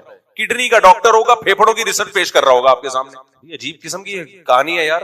ENT اسپیشلسٹ ہوگا اور اسٹمک کی ریسرچ پیش کر رہا ہوگا. اب بھائی تو ENT ہے تو آنکھ ناک کان حلق کا ہے تو ناک کان حلق ہی کی ریسرچ پیش کر بھائی, فنڈر بننے کی ضرورت نہیں ہے. لیکن اس طرح سے مشہور مشہور نہیں ہوگا. تو اس لیے مشہور ہونے کا بہترین طریقہ یہ لمبی اور اگلے لوگ بیٹھ کے کیا کریں گے, لپیٹتے رہیں گے. تو آپ دیکھو یہ چیز کھانے کے اتنے فائدے, یوٹیوب پہ آپ کسی بھی چیز کے فائدے لکھ کے ڈال دو تو آپ کہو گے بس اس کے علاوہ اپنے کچن سے ہر چیز ختم کر دو, بس یہی کھاؤ بیٹھ کے, اتنے فائدے اس کے. نقصانات ڈالو گے تو ایسے نقصانات آئیں گے آپ کو لگے گا کہ خودکشی کرنے کی ضرورت ہی نہیں ہے, بس یہی کھاؤ. اس لیے یہ جو ڈاکٹر بیٹھے ہوئے ہیں نا کلینک کھول کے, اور یہ 4 سال پڑھ کے بیٹھے ہوئے, پاگل نہیں ہے. اگر یہ سب کچھ انہوں نے کرنا ہوتا یہ بھی یوٹیوب پہ ہی ریسرچ کر لیتے. تو ہر چیز کو اس کے آل سے سیکھنا ہے. دین کا علم علماء سے, میڈیکل سائنس ڈاکٹروں سے حکمت جو واقعی حکیم میں جب بھی آتا ہوں تو میں اس لیے کہ صحیح ہو، وجہ اس کی ہے کہ اس میں 2 نمبریاں حکیموں میں تو بہت ہی زیادہ ہیں، اس میں بڑا پھینکو جو ہے نا وہ زیادہ چلتا ہے. خیر تو میں آپ کو مثال دے رہا تھا بھائی 4 مزدور آئے، 3 کو، ہاں انسان کو آپ نے کیا کیا کہ انسان کی ایک جسمانی طاقت ہے، یہ فضیلت، میں ابھی اس مزدور کی مثال سے سمجھاتا ہوں. تو تینوں مزدوروں کو آپ رکھو گے گڑھا کھودنے کے لیے؟ نہ، آپ اس چوتھے کو، لوگ کہہ رہے ہیں اس چوتھے کی شکل کو، آپ کہیں میں نے کیا اپنی بیٹی کا رشتہ دینا ہے اس کو جو میں اس کی شکل دیکھوں؟ کہہ رہے ہیں یار اس کے پاس تو نالج نہیں ہے، الف با تا سا ABCD پڑھنا نہیں جانتا کم بخت. کہو میں نے بھائی اس سے ٹیوشن تھوڑی پڑھوانا ہے جو میں اس کے ABCD کو دیکھوں، یار اس کے خاندان کو دیکھو. بھائی کیوں دیکھوں خاندان کو؟ میں نے اس سے جو کام لینا ہے وہ کام کیا ہے؟ گڑھا کھدوانا ہے. گڑھا کھودنے میں یہ سب سے ماہر ہے. دبئی میں ایک انگریز نے اپنی کمپنی کے لیے کسی بندے کو جاب دلانی تھی، وہ پاکستان سے چلا گیا، اس کی داڑھی تھی، تو جب انٹرویو لیا گیا نا داڑھی کی وجہ سے اس کو ریجیکٹ کر دیا تھا. یہ بہت ماہر ہے، یعنی اس کمپنی کے لیے بہت ہی سوٹیبل آدمی تھا. تو جس مسلمان نے انٹرویو لیا اس نے داڑھی کی وجہ سے اس کو ریجیکٹ کر دیا کہ یار ہمیں اس طرح کے مذہبی کٹر قسم کے لوگ نہیں چاہیے، نکل لو پتلی گلی سے. وہ جو گورا جو اونر تھا نا، اس نے جب اس بندے کی ڈیٹیل دیکھی جس کو ریجیکٹ کیا ہے، ریجیکٹ کرنے والا مسلمان. اچھا یہ صاحب مجھے خود اپنا واقعہ سنا رہے ہیں جس کو داڑھی کی وجہ سے ریجیکٹ کیا. کہہ رہے میرے لیے بڑی آزمائش، داڑھی کاٹ دوں تو جاب مل جائے گی، داڑھی نہیں کاٹوں تو جاب نہیں ملے گی. دبئی کی اچھی جاب تھی. کہہ رہے میں بڑا آزمائش میں آ گیا. میں نے کہا نہیں بھائی، غیرت پہ سمجھوتا، داڑھی نہیں کاٹوں گا. جاب لیس ہو گیا، آ گیا واپس. گھر والوں نے ملامت کی، ایسی کی تیسی، کیا ہو گیا، بعد میں رکھ لیتے وغیرہ وغیرہ. اس نے کہا نہیں بھائی. تو مجھے خود بتایا کہ جب گورے نے پوری ڈیٹیل دیکھی نا، گورے نے کہا یار یہ تو بہت ماہر آدمی ہے، یہ تو بہت ایکسپرٹ ہے، ہماری کمپنی کے لیے تو بہت مفید آدمی ہے، تم نے اس کو کیوں ریجیکٹ کیا؟ اس نے کہا بھائی اتنی بڑی داڑھی تھی، بڑا فنڈامنٹلسٹ قسم کا. اس گورے کے الفاظ ہے بھائی ہم نے اس کے داڑھی کا کیا کرنا ہے یار، اس کی شلوار اگر ٹخنوں تک ہے، داڑھی اس کی بڑی ہے، نمازی ہے، تو ہم نے کیا، ہمیں کیا لینا دینا. کچھ چیزوں میں نا دیسی لوگ گوروں سے بھی آگے نکل. میں نے امریکہ میں اتنی بڑی بڑی داڑیاں امیگریشن آفیسرز کی دیکھی ہیں، مسلمانوں کی دیکھی ہیں، یہودیوں کی دیکھی ہیں، سکھوں کی دیکھی ہیں، وہ کوئی اس کو. اور ایک چیز تو ہم نے امریکہ میں بڑی عجیب دیکھی، تلاشی کے وقت میں نے کیا کیا، جو ایئرپورٹ پہ تلاشی ہوتی ہے نا، تو میں نے کیا کیا، میں نے اپنی پگڑی اتارنا اس لیے کہ وہ چیک کر لیں، ان کو دیکھنے ہوگے بم تو نہیں رکھ کے لے جا رہا. تو انہوں نے فوراً کہا کہ نو اٹ از ریلیجیس، یعنی یہ آپ کا مذہبی وہ ہے تو اس کو ہم ہاتھ لگانے کی اجازت. بہرحال ظاہری چیزیں جو ایک کسی اسٹیٹ میں اپنی جو وہاں کے رہنے والے لوگوں کے لیے ہونی چاہیے وہ ان ملکوں میں بہرحال بہت اچھی ہیں. باقی بین الاقوامی سطح پہ تو وہ کیا کر رہے ہیں، وہ ساری معلوم ہے. پنجابی میں معلوم کو کہتے ہیں معلوم، طارق کو بولتے ہیں تارک. خیر تو کیا ہوا اس میں، آپ دیکھو اس نے وہ داڑھی والے کو رکھا، اس نے بولا بھائی میرے کام کا بندہ جب یہ ہے. اسی طرح بہویں جو لے کر آتے ہو نا ڈاکٹر، دماغ پی گئے ایک صاحب میرا کہ پہلے میں تھوڑا رشتے ہلکے پھلکے کرا دیا کرتا، تب تو وہ بھی نہیں کراتا. تو 10-15 سال پرانی بات ہے، مجھے اپنے بیٹے کے لیے بہو بیوی چاہیے ڈاکٹر ہو ڈاکٹر ہو ڈاکٹر ہو. ابے اچھے رشتے دکھا دیے تمہیں، نہیں ڈاکٹر. میں نے کہا انکل کیا علاج کروانا ہے آپ نے اپنا، کیوں یہ ڈاکٹر کی پخ لگا دی ہے؟ میں نے کہا ڈاکٹر ہونی چاہیے لیکن سائیکیٹرسٹ ہونی چاہیے جو آپ کی کھوپڑی کا علاج کرے. مجھے غصہ آ گیا تھا، بس کرو یار، ڈاکٹر کی ضرورت آپ کو ہے، آپ کے بیٹے کو نہیں ہے. اور نفسیاتی ڈاکٹر کی ضرورت ہے جو آپ کی کھوپڑی کا کیا کرے، بلا وجہ ڈاکٹر ڈاکٹر ڈاکٹر. میں نے کہا اتنے ڈاکٹر ہمارے جاننے والوں میں، کوئی مسئلہ ہو مجھے بتانا، فری پھوکٹ میں آپ کا علاج کریں گے. اب ایسا نہ ہو مجھے فون کرنا شروع کر دیں وہ فری پھوکٹ والا بتاؤ. تو میں نے کہا بہت سارے جاننے والے ڈاکٹرز ہیں، آپ کوئی علاج کا مسئلہ ہو، بیوی گھرداری کے لیے ہوتی ہے میرے بھائی. یا تو 4 شادیاں کر رہے ہو نا، تو چلو ایک ڈاکٹر سے کلینک چلواؤں گا میں، ایک سے مدرسہ عالمہ سے شادی کروں، مدرسہ بنا کے دے دوں گا، اور ایک کو سائنٹسٹ سیاستدان ہونی چاہیے، الیکشن میں اس کو کھڑا کروں گا میں. تو پھر سمجھ میں آتا ہے شادی ایک ہی کرنی ہے تو گھر چلاؤ گے یا کلینک چلواؤ گے اس سے؟ اور اگر کلینک چلواؤ گے تو گھر تم کون چلائے گا؟ کہنے والا تمہارا باپ چلائے گا، لیکن مناسب نہیں. تو اگر کلینک چلواؤ گے تو گھر کون چلائے گا؟ پھر طلاقیں ہوتی ہیں نا، پھر طلاقیں ہوتی ہیں. بچے پیدا نہیں کر رہی ہوگے، کیسے بچے پیدا کروں؟ میں پیشنٹ کو سنبھالوں یا بچوں کو سنبھالوں؟ پریگنینسی میں 20 قسم کے مسائل ہوتے ہیں. پھر بچے پیدا بھی کرے گی تو 1-2 پیدا کر دے گی. بھائی ایکچولی میرے پاس ڈونٹ ہیو ٹائم، میرے پاس ٹائم نہیں ہے، مجھے خان سے کال آ رہی ہے، پیشنٹ تڑپ رہا ہے، تو بچے چھوڑ کے جائے گی. پھر وہ یا تو اتنی دولت آپ کے پاس ہے کہ ان بچوں کو پالنے کے لیے پھر آپ آیا رکھیں، وہ بھی درمیانے درجے کے آدمی تھے وہ، یہ بھی ٹھیک ہے، چلو یار ملازمہ رکھ لیں پھر ٹھیک ہے، ہمیں کوئی اعتراض نہیں ہے. نہ آپ ملازمہ رکھنے کے موڈ میں ہو، اب پرانی بات ہو گئی، ان کو پتہ نہیں چلے گا کہ میری بات ہو رہی ہے. ہو سکتا ہے انا للہ بھی ہو چکا ان کا، اب تک ڈاکٹر نہ ملی ہو اور اسی ٹینشن میں مر گئے. خود سے اپنے لیے عذاب بنایا ہوا ہے لوگوں نے، خود سے. زندگی عذاب میں ڈالی ہوئی ہے. ہلکے پھلکے رہو بھائی, لائف کو انجوائے کرو ہلکے پھلکے رہ کے. بلا وجہ کی دیکھو ایک ٹینشن اللہ کی طرف سے ہوتی ہے, اس میں اللہ صبر کی توفیق بھی دے دیتا ہے, اور کچھ ٹینشنیں ہم نے خود سے بنائی ہوئی ہیں, اس میں صبر نہیں ملتا. بلا وجہ کی ٹینشن ہے. ڈاکٹر پہ سوئی آ کے کیا ہو گئی ہے, اٹک گئی ہے, بچہ بڈھا ہو رہا ہے. میں نے کہا کر تو, ورنہ اس کو کوئی بیچاری بھنگن بھی نہیں ملے گی. اور ایسے لوگوں کے ساتھ پھر ایسا ہی ہوتا ہے. تمیز سے کر دے, گھرداری بہو ہو, جو خدمت کرنے والی بہو ہو, پردے دار ہو, گھر میں صوم و صلات کی پابند ہو, دیکھ کے مزہ آئے کہ ماشاءاللہ بہو مصلی پہ کھڑی ہوئی ہے, اچھا لگتا ہے نا گھر میں یہ ماحول ہو. قرآن کیا کہتا ہے, ربنا ہب لنا من ازواجنا وذریاتنا قرۃ اعین, اے اللہ ہمیں ہماری بیویوں اور اولادوں میں آنکھوں کی ٹھنڈک عطا فرما. ہمارے ازواج اور اولاد کو ایسا بنا کہ ان کو دیکھ کے آنکھیں ہماری ٹھنڈی ہو جائیں. اس کی تفسیر اٹھا کے دیکھو بخاری میں, کہ اس کا مطلب کیا ہے, کہ ایسی ازواج اور ایسی اولاد دے کہ وہ تیری عبادت کریں, اور ان کے پردے کو, ان کی عبادت کو دیکھ کر ہماری آنکھیں ٹھنڈی ہوں. جب بچے آپ گھر میں جاؤ تلاوت کر رہے ہوں, چھوٹے بچے مصلی پہ کھڑے ہوئے ہوں, الگ ہی لک آ رہا ہوتا ہے, اور ٹی وی دیکھ رہے ہوں تو الگ ہی نحوست نظر آ رہی ہوتی ہے. تو ڈاکٹر سے بھی کریں, میں کو ڈاکٹروں کی توہین کرنا مقصد نہیں ہے, لیکن بھائی یہ وہ کرے جس کی 4 شادیوں کے ارادے ہیں. ایک ڈاکٹر لے آیا, وہ اللہ بھلا کرے, عالمہ لے آیا کہ چلو مدرسہ چلاؤں گا, پھر اس کو گھرداری میں نہ لگائے, پھر اس کو اسی کام میں لگائے. شادی گھرداری کے لیے کر رہے ہو, بچے بھی پیدا کرنے ہیں, ان کو پلوانا بھی ہے, ساس سسر کی خدمتیں بھی کروانی ہے, اپنی خدمت بھی کروانی ہے, گھر کو مینٹین بھی رکھ کے چلے. اور اگر ماسیاں ہو تو ان کو بھی تو کنٹرول کرنا پڑتا ہے, وہ تھوڑی گھر صاف ستھرا رکھتی ہیں, اس کے لیے بھی تو کنٹرول کرنے والا تو کوئی ہو نا, وہ بھی تو آپ کی بیگم ہی ہوگی. تو خیر کہاں سے کام جا رہے ہیں. تو وہ جو مزدور آیا تھا 4 نمبر والا, اس نے ٹھک کر کے گڑا کھود دیا, لیکن کمبخت کی ناک صاف نہیں رہتی, کٹ کے کھاتا ہے. پھر بھی آپ سلیکشن کس کی کرو گے, اس کی. تو اب ہمیں ایک اصول اور ضابطہ پتا چلا کہ بھائی وہ جو خوبصورت مزدور تھا اس میں ایک فضیلت تھی, خوبصورتی, لیکن اس فضیلت کو آپ مسترد کر دو گے اس موقع پر. دوسرا کہ نسب اچھا تھا, فضیلت ہے جزوی. تو مزدور کو جو فضیلت حاصل ہوتی ہے وہ اس بیس پہ نہیں ہوتی کہ یہ خوبصورت ہے یا دولت مند ہے یا اخلاق اچھے ہیں, اس پر ہوتی ہے کہ جو کام اس کے ذمے ہے اس میں یہ ایکسپرٹ کتنا ہے. ڈاکٹروں میں بھی بات ہے, دو ہندو ڈاکٹر سے علاج کرا رہے ہوتے ہیں مسلمان کو چھوڑ کے, بھئی ایکسپرٹ وہ ہے. تو اس کو کہتے ہیں فضیلت کلی. اس کو کیا کہتے ہیں؟ تبھی ہمارے نبی صلی اللہ علیہ وسلم پیغمبروں میں سب سے افضل ہیں. حالانکہ موسیٰ علیہ السلام سے اللہ کوہ طور پہ بلا کے اللہ آپ سے ہم کلام ہوا کرتا تھا, جبکہ ہمارے نبی پر وحی آتی تھی جبریل کے ذریعے. اللہ اور نبی کے درمیان جبریل علیہ السلام کا واسطہ ہوتا تھا. تبھی تو یہودی کہتے ہیں کہ ہمارے پیغمبر کو فضیلت ہے تمہارے پیغمبر پر, کیونکہ ہمارے پیغمبر کو اللہ کوہ طور پہ بلا کے براہ راست بات چیت کرتا. ہمارے پیغمبر کلیم اللہ تھے, تمہارے پیغمبر پہ کلام کون لے کر آتا تھا؟ جبریل. اب یہ اختلاف ہے اس مسئلے میں کہ اللہ نے کہ نبی اور اللہ تعالی کی براہ راست ملاقات معراج پہ ہوئی ہے یا نہیں ہوئی ہے, اس میں بڑا اختلافی مسئلہ ہی ہے. اگر ہوئی بھی ہے تو ایک دفعہ ہوئی ہے نا, جبکہ موسیٰ علیہ السلام سے تو کوہ طور پہ اللہ ہمیشہ براہ راست ہم کلام ہوتا تھا. عیسائی کہتے ہیں عیسیٰ ابن مریم کو نبی صلی اللہ علیہ وسلم پہ فضیلت ہے, اس لیے کہ عیسیٰ ابن مریم تو بغیر باپ کے اللہ کی قدرت سے پیدا ہوئے, یہ بہت بڑا معجزہ ہے.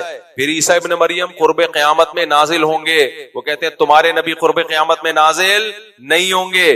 عیسیٰ ابن مریم مردوں کو کہتے تھے قم باذن اللہ, اللہ کے حکم سے زندہ ہو جا, جبکہ تمہارے نبی سے ایسا معجزہ ثابت بولو نہیں. یہ عیسائی تانا دیتے ہیں, کہتے ہیں دیکھو. پھر یہودی یہ بھی کہتے ہیں قرآن میں محمد صلی اللہ علیہ وسلم کا ذکر زیادہ ہے یا موسیٰ کا؟ فوراً لوگ کہتے ہیں بھائی سب سے زیادہ نام قرآن میں کس کا استعمال ہوا ہے پیغمبروں میں؟ موسیٰ. کہتے ہیں اس سے پتہ چلتا ہے بھائی موسیٰ علیہ السلام کو فضیلت ہے محمد صلی اللہ علیہ وسلم پہ. ہم اس کا جواب کیا دیتے ہیں؟ بھائی وہی مزدوروں والی مثال, یہ سب جزوی فضیلتیں ہیں. پیغمبر کو اس لیے نہیں بنایا جاتا پیغمبر کہ وہ اللہ سے ہم کلام ہو, پیغمبر کو پیغمبر اس لیے نہیں بنایا جاتا کہ وہ مردوں کو زندہ کریں, پیغمبر کو پیغمبر اس لیے بنایا جاتا ہے کہ وہ اللہ کا پیغام اللہ کی مخلوق تک پہنچائیں. جب محمد صلی اللہ علیہ وسلم دنیا میں آئے تو اللہ نے تمام پیغمبروں کی شریعتوں کو منسوخ کر دیا, اور اپنے نبی کی زبان سے کہلوایا کہ لو کان موسیٰ حیا لما وسعہ الا اتباعی، موسیٰ کوہ طور پہ جا کے ہم کلام ہوا کرتے تھے، اللہ سے ہم کلام ہوتے تھے، ان کی فضیلت سبحان اللہ بڑی فضیلت ہے، کلیم اللہ ہے، وقربناہ نجیا، اللہ نے موسیٰ کو سرگوشیوں کے لیے اپنے قریب کیا، بہت بڑی فضیلت۔ قرآن سب سے زیادہ نام کس کا لیتا ہے؟ موسیٰ کلیم اللہ کا، بہت بڑی فضیلت۔ یہ نبی کی حدیث کو میں اپنے الفاظ میں بیان کر رہا ہوں، حدیث کے مفہوم کو۔ موسیٰ کلیم اللہ سے اللہ کو بہت محبت، عیسیٰ روح اللہ کو اپنی قدرت سے اللہ نے بغیر باپ کے پیدا کیا، بہت بڑی فضیلت۔ لیکن نبی نے فرمایا کہ آج اگر موسیٰ زندہ ہو کے آ جائیں اور عیسیٰ ابن مریم آسمان سے نازل ہو جائیں، لما وسعہ الا اتباعی، جب تک مجھے فالو نہیں کریں گے ان کی نجات بھی نہیں ہو سکتی۔ سمجھتے ہو کہ نہیں سمجھتے؟ تو پیغمبر کا جو کام ہوتا ہے نا، پیغمبر کو فضیلت رسالت کی وجہ سے ہوتی ہے، میسنجر آف گاڈ ہونے کی وجہ سے ہوتی ہے۔ تو میسنجر آف گاڈ ہونے کی فضیلت میں کوئی پیغمبر محمد صلی اللہ علیہ وسلم کا مقابلہ نہیں کر سکتے۔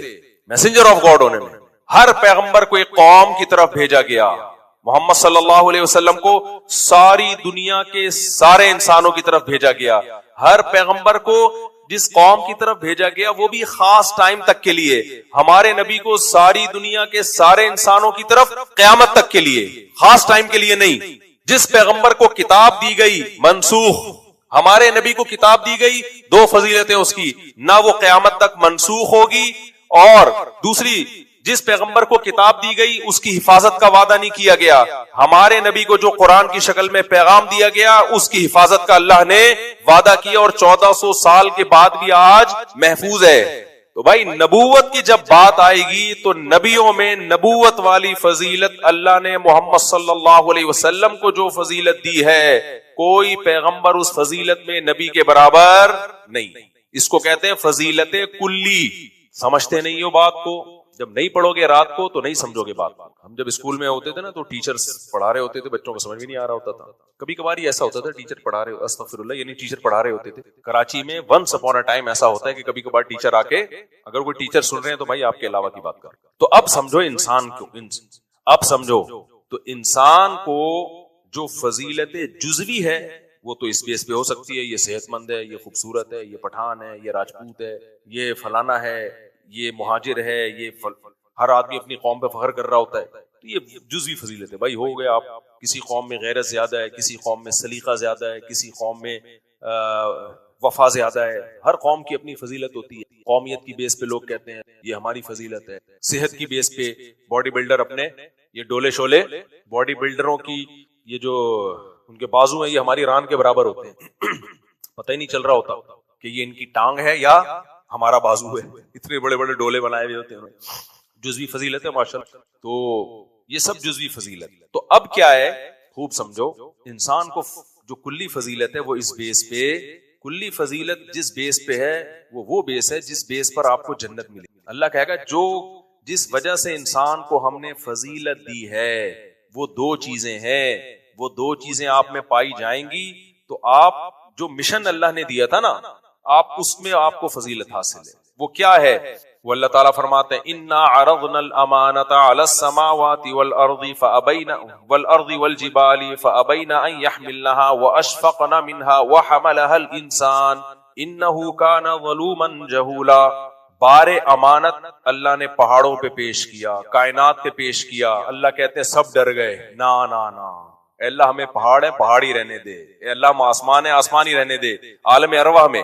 اللہ کہتے ہیں جب میں نے انسان پہ یہ بار امانت پیش کیا تو انسان نے اس بار امانت کو اپنے کندھوں پہ اٹھا لیا، لیکن انہو کان ظلوما جہولا، یہ کانا بمانا سارا ہے۔ جو صرف نحو کے طلبہ ہیں وہ ان کو پتا ہے کہ سارا کیا ہوتا ہے اور کانا کیا ہوتا ہے، جہلم والوں کو یہ بھی نہیں پتا ہوگا۔ خیر، انہو کان ظلوما جہولا، یہ ہو گیا ظلوم بھی اور جہول بھی۔ کیا مطلب؟ جہول علم سے غافل۔ بار امانت کیا ہے؟ اللہ کے احکام کو سیکھنا اور اس پر عمل کرنا۔ اللہ نے کہا یہ کرو یہ مت کرو، اس کو پہلے سیکھتا ہے نا انسان کہ بھئی اللہ مجھ سے چاہتا کیا ہے۔ اس چاہنے کے جاننے کو دین کا علم کہا جاتا ہے۔ اس کا بھی اللہ نے ہمیں پابند بنایا کہ دین کا بنیادی علم سیکھو کہ کیا حلال ہے اور کیا حرام، اور پھر اس کے مطابق عمل بھی کرو۔ اللہ کہتے ہیں انسانوں میں اکثریت نے نہ سیکھا اور نہ اس پر عمل کیا. عمل نہ کرنے کو ظلوم سے تعبیر کیا گیا, ظالم, اور علم نہ سیکھنے کو جہول سے تعبیر کیا گیا, جاہل. اس میں بڑے بڑے پڑھے لکھے لوگ بھی آ گئے, لیکن اللہ ان سب کو کیا کہہ رہا ہے؟ جاہل. کیوں بھائی؟ دنیا میں سفر میں جو چیزیں سفر کے لوازمات میں سے تھیں وہ تو آپ نے جان لی, لیکن جس کام کے لیے سفر کر رہے تھے وہ کام آپ کو پتا نہیں ہے. سمجھ میں نہیں آ رہی بات؟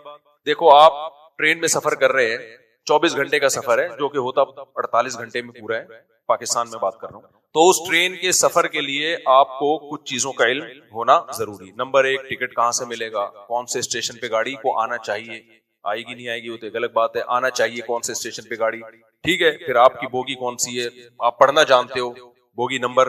پھر آپ جب وہاں بیٹھو گے تو کھانا کیسا ہونا چاہیے راستے میں, واش روم کا, پھر کہاں کہاں گاڑی رکے گی, یہ ساری چیزوں کا, یا بس میں بھی ایسے ہی ہوتا ہے, گاڑی میں بھی ایسے ہی ہوتا ہے. تو ایک ہے وہ علم جو زندگی کا سفر گزارنے کے لیے ضروری. وہ علم کیا ہے؟ ہم جب پیدا ہوتے ہیں تو پیدائش سے لے کے موت تک ہمیں کچھ علوم کی ضرورت ہوتی ہے تاکہ ہم سوسائٹی میں اس سفر میں اچھے طریقے سے سروائیو کر سکیں. سمجھ رہے کہ نہیں سمجھ رہے؟ سوسائٹی میں اچھے طریقے سے سروائیو کر سکیں. زندگی بھی ایک سفر ہے نا بھائی, دنیا میں آتے ہیں تو تمیز سے زندگی گزر جائے. اس کے لیے ہمیں سب سے پہلے ضرورت ہوتی ہے ڈاکٹروں کی. بچے کو کھانسی ہو گئی, نزلہ ہو گیا, بخار ہو گیا, آڑا ترشا پیدا ہو گیا, معذور ہو گیا, تو کیا کرنا ہے بھائی؟ میڈیکل سائنس کا علم ہونا چاہیے ہمارے پاس. بہت سے بڑے بڑے ماہر چائلڈ اسپیشلسٹ پیدا ہوئے, ٹھیک ہے نا؟ کیا خیال ہے, ادھر توجہ ہے کہ نہیں ہے؟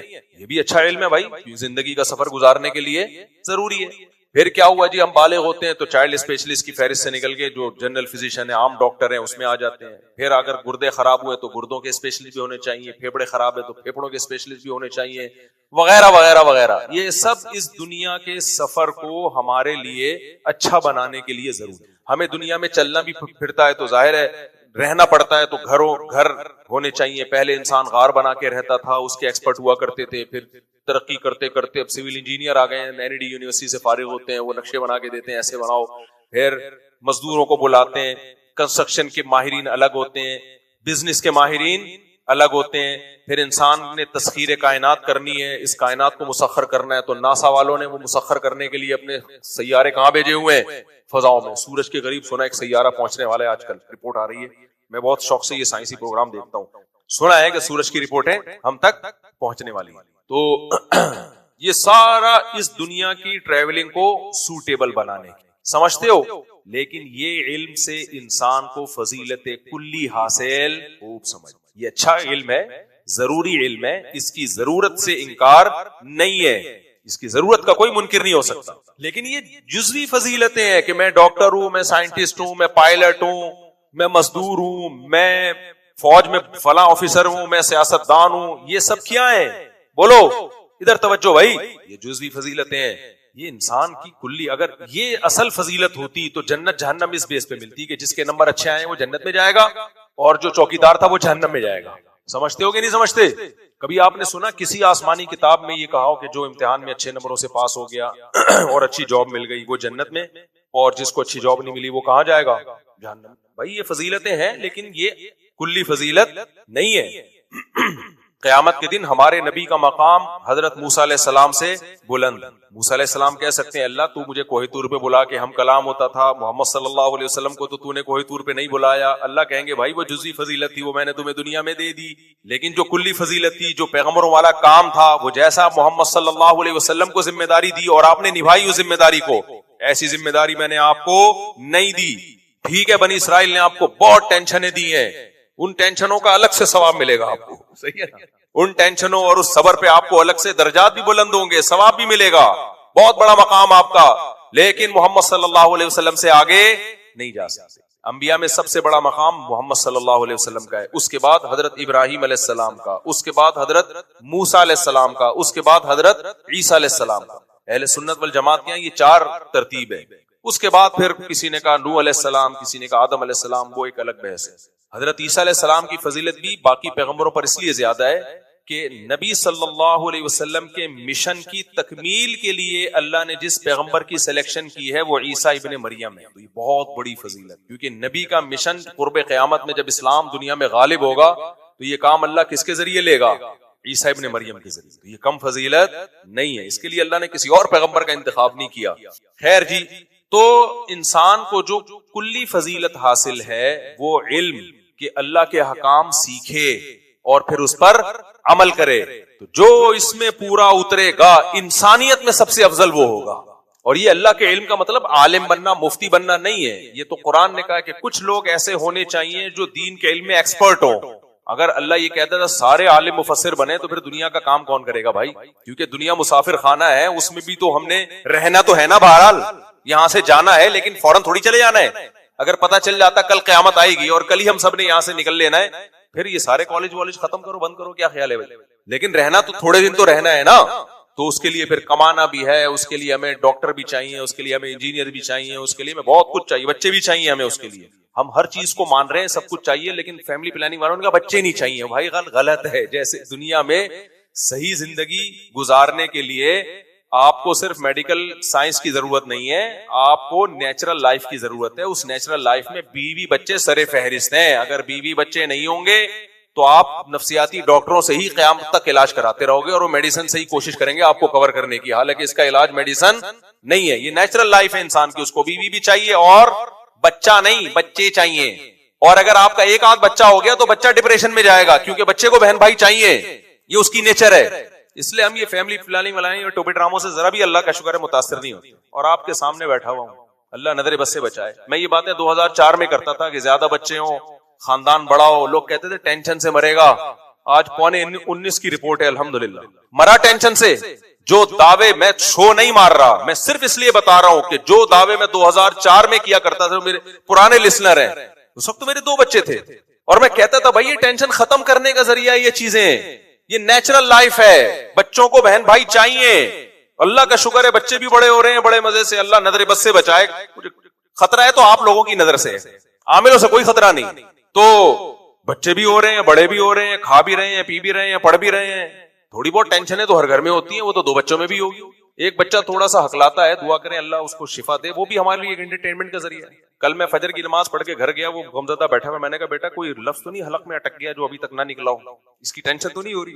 فزیو تھراپی کروا رہے ہیں, اللہ کرے سیٹ ہو جائے. تو ایک دفعہ ڈاکٹر آیا, اس نے پوچھا یہ ہکلا رہا ہے, کوئی ٹینشن تو نہیں ہے اس کو؟ میں نے کہا ڈاکٹر صاحب مسئلہ یہ ہے, ہکلانا مجھے چاہیے تھا, ٹینشن کس نے پالی ہوئی ہے, لیکن اب میری عمر گزر گئی ہکلانے کی, اس لیے اللہ نے اس پہ ڈال دی. خیر مذاق کیا ان سے میں نے, یہ تو نارمل ہے بھائی, کوئی سب کچھ سیٹ ہے, اللہ ہو سکتا ہے اس سے کوئی اور دین کی خدمت لے لے, ٹھیک ہو جائے. اچھا بات کو جلدی سے سمیٹ کے ختم کرتا ہوں میں. تو اب کیا ہے کہ جو کلی فضیلت انسان کو حاصل ہے وہ عمل اور علم, دین کا بنیادی. عالم بننا ہر ایک پہ فرض نہیں ہے, وہ تو فرض کفایہ ہے. ٹوٹا پھوٹا علم, کیا حلال کیا حرام, کیونکہ اللہ نے ہمیں اپنی غلامی کے لیے پیدا کیا ہے. اسی بات کو قرآن نے مختلف الفاظ سے بیان کیا ہے, اما شاکرن و اما کفورا. اللہ دیکھنا چاہتے ہیں کون شکر گزار بنتا ہے اور کون مجھے بھول جاتا ہے. ایک جگہ اللہ نے فرمایا میں نے اس لیے پیدا کیا, میں دیکھنا چاہتا ہوں کون میری عبادت یعنی غلامی کرتا ہے.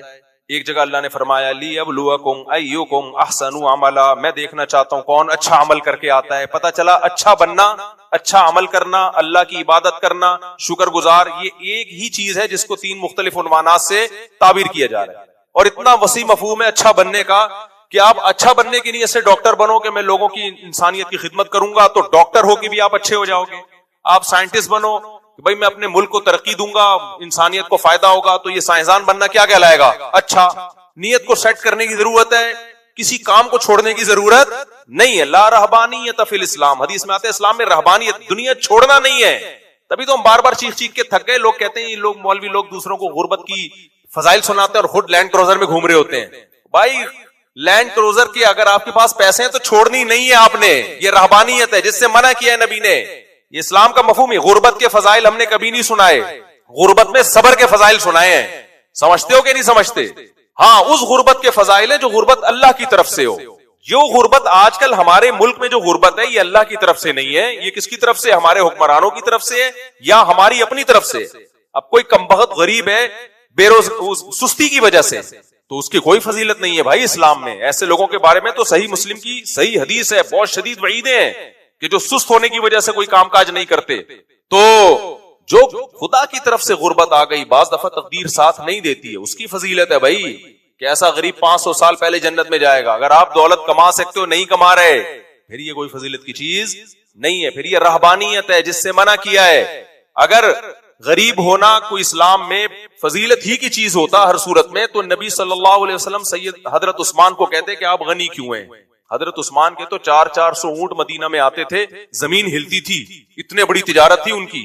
جب اونٹ آتے تھے نا پتہ چل جاتا تھا کوئی قافلہ آ رہا ہے, یہ سب تجارتی مال لے کے آتا تھا قافلہ. حضرت عثمان کے وقف کردہ کنویں اب تک موجود ہیں, اتنی دولت تھی. تو بہت بڑے بڑے, اگر غربت لوگ کہتے ہیں نا علماء گدھوں پہ گھومے, سائیکلوں پہ گھومے, پیون زدہ کپڑے پہنے, اگر میرے بھائی اس کی فضیلت ہوتی تو سلیمان علیہ السلام بھی غریب ہوتے.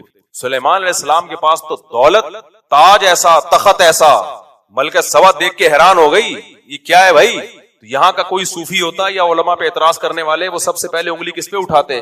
سلیمان علیہ السلام پہ, کہ حضرت آپ کہتے ہو دنیا مسافر خانہ ہے اور آپ کے تخت میں ہی تاج میں ہیرے جواہرات جڑے ہوئے ہیں, 100 بیگمات آپ نے رکھی ہوئی ہیں, ان کی 100 بیویاں تھیں بخاری میں. بہت معذرت کے ساتھ مجھے ایسی باتیں کرتے ہوئے اچھا نہیں لگتا, آپ احساس کمتری کے شکار ہوتے ہیں, لیکن بہرحال رپورٹ ہے تو پیش کرنی پڑی. اور تخت ان کا ایسا عالی شان, وہ منجی بھی بنا سکتے تھے. کیا خیال ہے, چارپائی ڈال دیتے.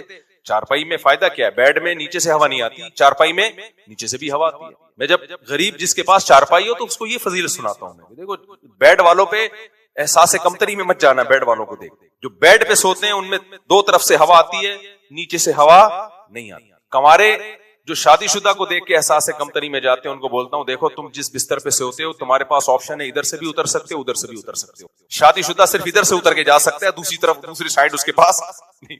تو خیر بیان ہمارا کہیں اور چلا گیا, بات ختم کر رہا ہوں. انسان کو میرے بھائی فضیلت جزوی کے بجائے فضیلت کلی جو حاصل ہے وہ اچھا عمل پہ ہے. اس میں چپڑاسی ہو یا کوئی بہت بڑا آفیسر ہو, وہ سب اللہ کی نظر میں کیا ہے, برابر. ابو جہل سردار تھا, ابو لہب سردار تھے, جنت میں نہیں جائیں گے. بلال حبشی غلام تھے, رنگ بھی سیاہ تھا, موٹے ہونٹ تھے, لیکن ان کی جنت کی آہٹ قدموں میں, ان کے قدموں کی آہٹ نبی نے جنت میں سنی. تو یہ فضیلت ہے اصل. بیان کر ہم کہیں اور سے چلے تھے, کہیں اور پہنچ گئے, لیکن جہاں بھی پہنچے آخر میں جو پہنچے ہیں نا, وہ جو کنوارے والی بات ہے وہ خاندانی. تو اس لیے کنواروں کو میں شادی کے فضائل سناتا ہوں, لیکن جب رشتہ نہیں مل رہا تو بھائی یہی سوچ کے انجوائے کرو, ابھی ہمارے پاس آزادی ہے, ہم یہاں سے بھی اتر سکتے ہیں, یہاں سے بھی اتر سکتے ہیں. شادی ہو جائے گی تو صرف ادھر سے اتر سکیں گے, ادھر سے. جب تک نہیں ہو رہی تو یہی سوچو نا. اب اس سے کوئی کہہ لو خود شادیاں کرتے ہیں اور کنواروں کو کہہ رہے کنوارے پن کے فضائل. تو اسی طرح میرے بھائی جیسے یہ اعتراض درست نہیں ہے, ایسے ہی کوئی کہ مفتی صاحب خود جناب ریووں میں گھوم رہے ہیں اور دوسروں کو بتا رہے ہیں کہ دنیا مسافر خانہ ہے, تو یہی مثال یہاں بھی چسپا ہوتا. سمجھتے ہو بھائی اللہ کی طرف سے اگر غربت ہے تو صبر ہی کرنا ہے, اور کیا کرنا ہے. پھر ہمارے نبی کی ہمارے سامنے مثال ہے, 40 سال دن گھر میں چولہا نہیں جلا. اللہ کے نبی کو اللہ نے مسکین اس لیے رکھا کہ جو قدرت کی طرف سے جو مسکین اور غریب ہوں گے تو ان کے سامنے پیغمبر کی مثال رہے گی, تو وہ غریب صبر کر پائے گا کہ یار سب سے بڑا مقام محمد صلی اللہ علیہ وسلم کا, جب ان کے گھر میں 40 دن چولہا نہیں جلتا تھا, تو اس سے پتہ چلتا ہے چولہا گھر میں جلنا یہ اللہ سے محبت کی دلیل نہیں ہے, اور یہ اس کی بھی دلیل نہیں ہے کہ اللہ آپ سے ناراض ہے. اس لیے فضیلت کلی کی طرف کو فوکس کرو. دولت میں بھی اللہ کو راضی کیا جا سکتا ہے, غربت میں بھی, لیکن آخرت اسی کو ملے گی جو جس سے اللہ راضی ہو, چاہے وہ غریب ہو چاہے وہ مالدار ہو. اس سے کوئی فرق نہیں پڑتا کہ ہے یا پیسہ ہے یا نہیں ہے. سمجھتے ہو گے نہیں سمجھتے, اللہ عمل کی توفیق عطا فرمائے. آپ نے اجازت دی کہ میں عریدہ صوفیہ سہیل بنت محمد سہیل رانا کا نکاح 1 لاکھ روپے میں سید معیز حسن ول سید آل محمد سے کروں, اجازت ہے؟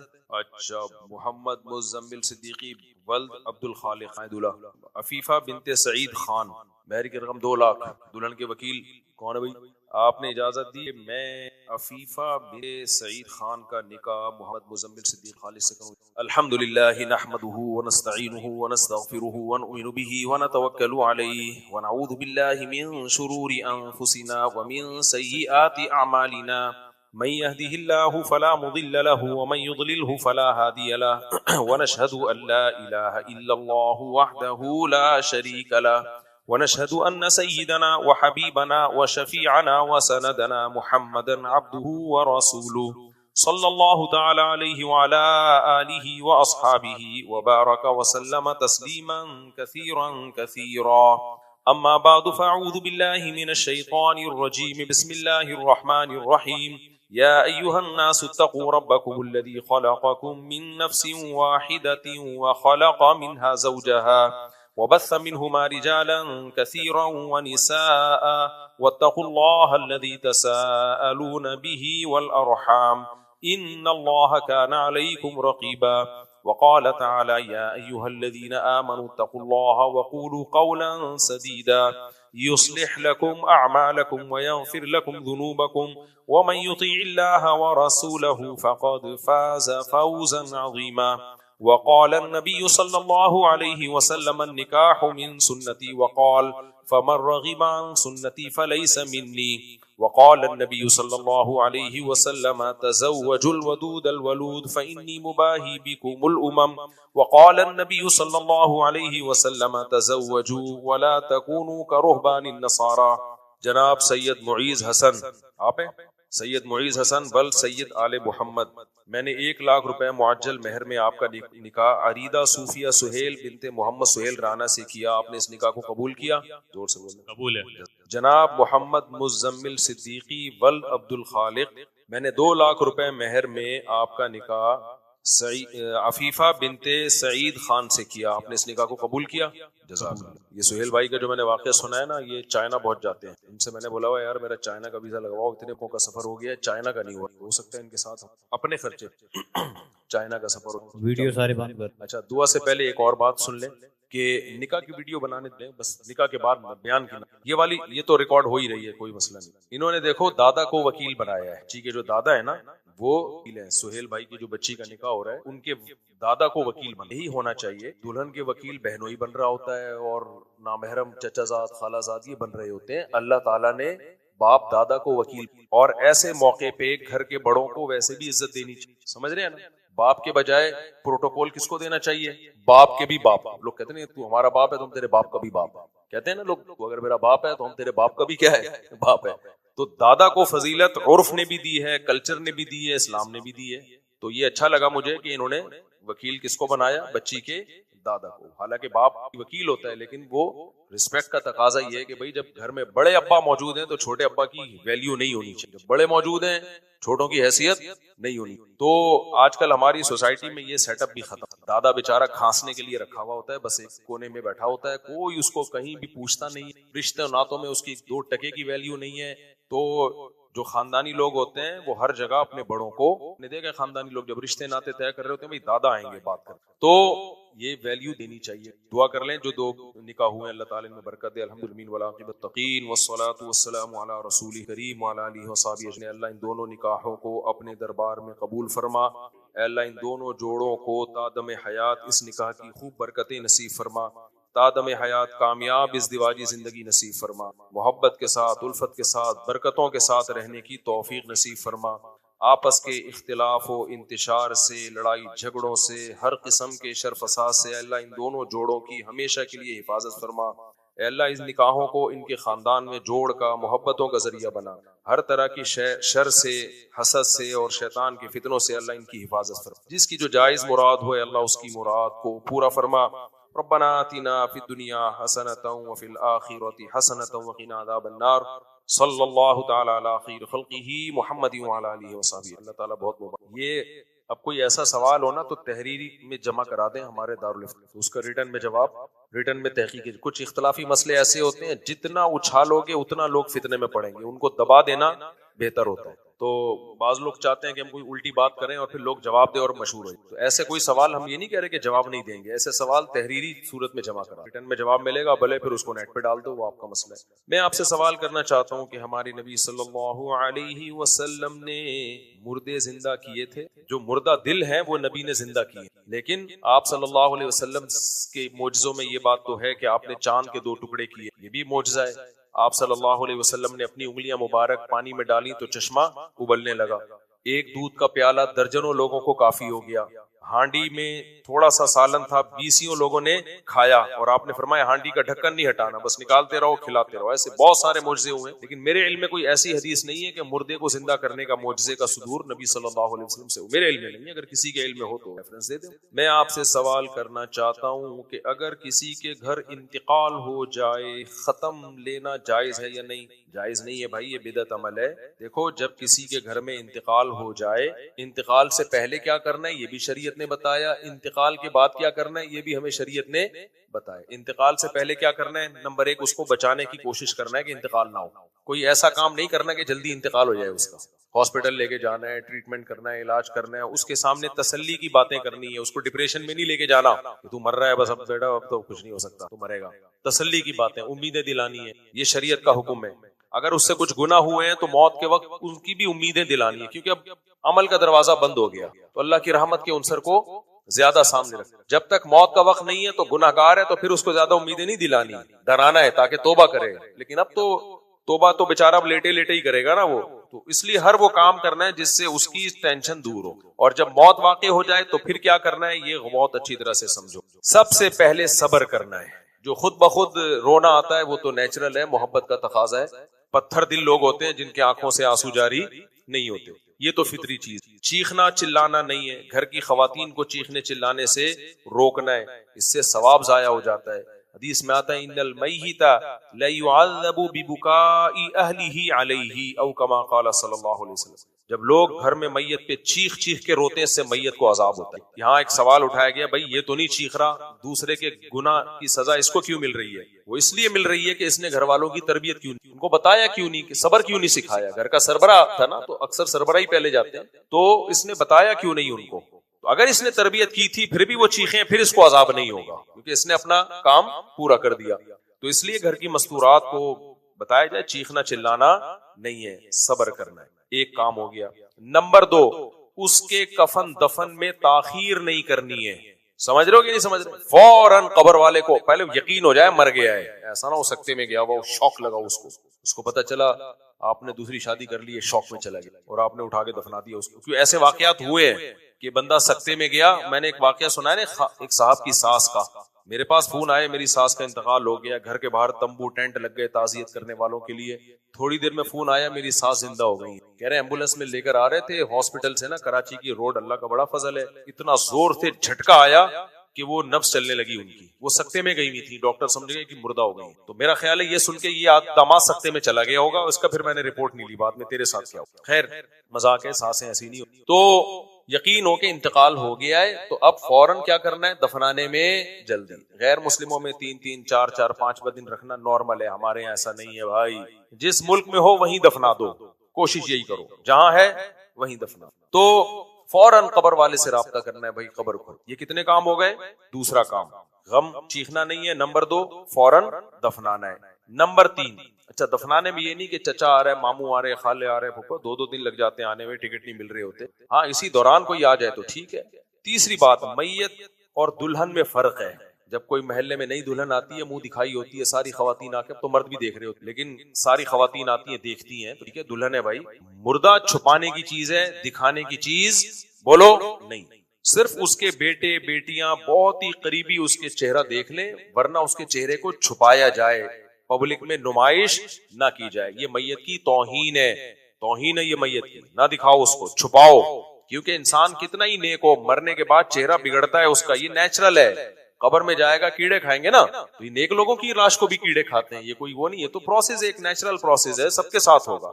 تبھی تو اللہ کہتے ہیں قیامت میں دوبارہ یہ عمل ریورس کروں گا، مٹی سے دوبارہ انسان بناؤں گا، پھر جنتیوں کو جنت میں لے کے جاؤں گا، جہنمیوں کو جہنم. تو اس مٹی تک پہنچے گا تو ریورس ہوگا نا.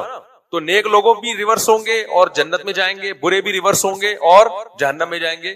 لیکن ریورس کے پروسیس سے ہر ایک کو گزرنا پڑے گا. تو یہ ریورس کا پروسیس جب ہی ہوگا جب پہلے مٹی بنے، اور مٹی بننے کے لیے ضروری ہے کہ پہلے کیڑے پڑے جسم میں، خراب ہو باڈی.